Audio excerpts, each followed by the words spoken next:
It's Thursday, March 14th, 2019, and time for your Barbados Today morning news update. Thanks for joining us.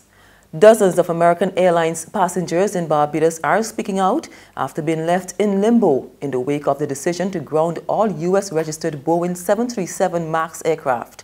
Barbados Today's Karim Smith visited the Grantley Adams International Airport last evening and spoke to some of them. Well, it seems the impact of that devastating Ethiopia Airlines plane crash, which has sent shockwaves through the global aviation community, is being felt right here in Barbados. Just behind me is an American Airlines aircraft which has been grounded, leaving dozens of passengers stranded on the ground. There's no communication. It happened suddenly, and it's not their fault. It's our president who declared a national emergency on this airline, which is flying fine. I only was aware when the passenger said, "Hey, you're very happy." And I said, "Why shouldn't I be?" And he said, "Don't you know the flight is canceled?" And I said, "No, I haven't heard anything."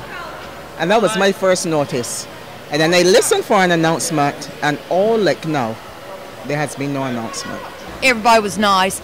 I mean, you better safe than sorry and turn it into an adventure. Yeah. The world's not going to stop because we have to spend one more night in Barbados. Our family will survive. That's right. Okay. It ain't the end of the world, so it'll be all right. Just over 80 workers who were sent home from the Ministry of Transport and Works on the government's austerity program will be receiving their gratuities. Word of this comes from Assistant General Secretary of the National Union of Public Workers, Win Walren. He tells Barbados Today the commitment has been given by Prime Minister Mia Mottley.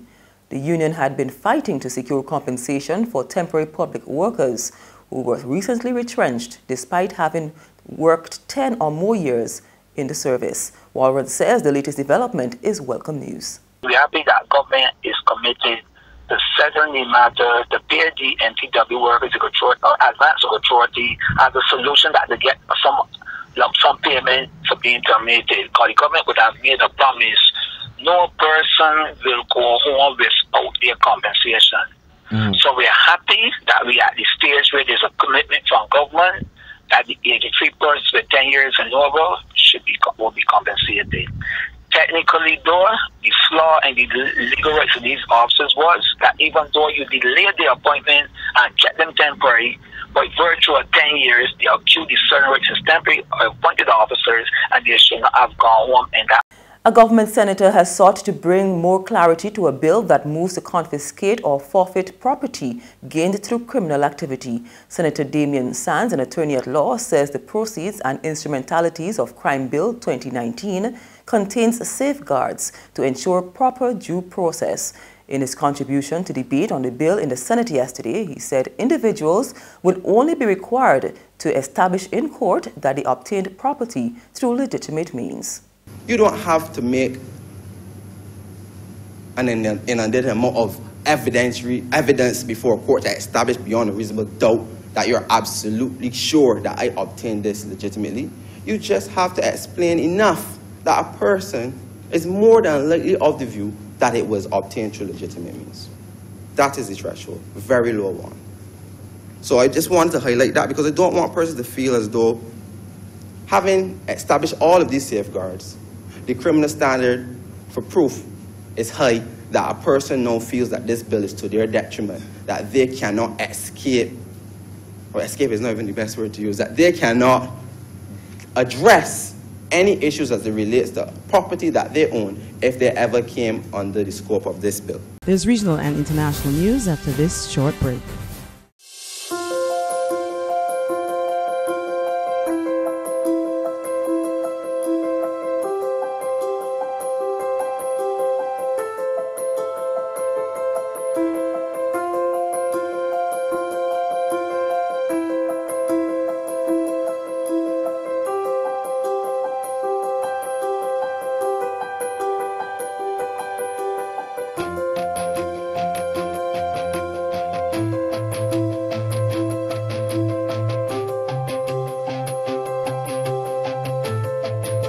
Barbados Today, news you can trust.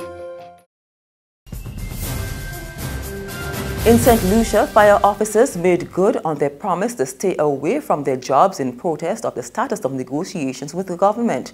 We get more from HTS News Force. The St. Lucia Fire Service Association is just one of the members of the Trade Union Federation, which is running out of patience with the GNT. And it's not just a question of salaries. The firefighters' grievances also include poor working conditions and a promotions policy that requires immediate attention. This week, the officers decided that they have had enough, and on Tuesday they put the government on notice that in mere hours they would withhold their labor. And they followed through. From Castries to Vieux, the service was stretched to capacity on Wednesday. The industrial action today has severely affected our operations. Most of our stations are severely understaffed, but we have put contingencies in place to ensure that our service continues, that we provide the service necessary for the public. So we continue manning our airports, both airports at Ironora and George F. L. Charles. Our ambulances keep functioning, albeit not to the same capacity, but we are providing the necessary services to the public. Our Southern desk visited the crash hall at the Ironora International Airport on Wednesday, which was being manned by 9 officers. Meanwhile, there were no firefighters at the Vieux fire station. Instead, 1 police officer held down the fort. And finally, on the international scene, President Donald Trump's former campaign chairman, Paul Manafort, has been indicted by a Manhattan grand jury in connection with a multi-million-dollar mortgage fraud scheme. According to the indictment unsealed yesterday, the 16 counts are tied to a residential mortgage fraud and conspiracy. Get more from NBC News. The Manhattan District Attorney, Cy Vance, has returned through a Manhattan grand jury a 16-count indictment. A lot of this, if you read through the indictment, is going to look very familiar to people that have been covering Paul Manafort for some time. And why is that? Because this has to center around residential real estate mortgage fraud. It has to center around falsifying business documents and conspiracy around that. And basically what the Manhattan District Attorney here has done a really good job of going through and laying out exactly what we've seen in Paul Manafort's trials, exactly what we've seen in the public exhibits presented in the, it's just been one trial, in the trial that was presented last summer in Virginia, and really public documents that all of us have been clued into, whether it be through lawsuits before Paul Manafort was ever indicted, or just through public documents available in the New York City property and tax databases here. And that's news, but for the very latest, visit our website at www.barbadostoday.bb.